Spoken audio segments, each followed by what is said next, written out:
কিয়ামতের ওই কঠিন ময়দানে 7 শ্রেণীর ব্যক্তিকে রব্বুল আলামিন তার আরশের নিচে ছায়া দিবেন।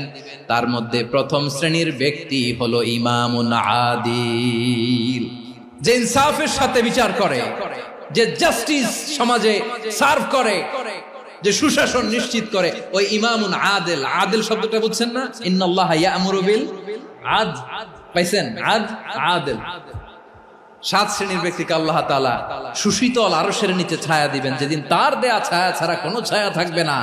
এর প্রথম হচ্ছে ইমামুন আদিল, ন্যায়পরায়ণ শাসক। চিল্লায় বলেন সুবহানাল্লাহ। আবার বিশ্বনবী বললেন, ইন্নাল মুকসিতিনা ইনদাল্লাহি আলা মানাবিরা মিন নূর আন ইয়ামিনির রহমান। কিয়ামতের দিন যারা ন্যায়পরায়ণ হিসেবে আল্লাহর সামনে দাঁড়াবে, কিয়ামতের দিন রব্বুল আলামিন তার আরশের ডান দিকে ওই ন্যায়পরায়ণ লোকদের জন্য আরশের ডান দিকে একটা নূরের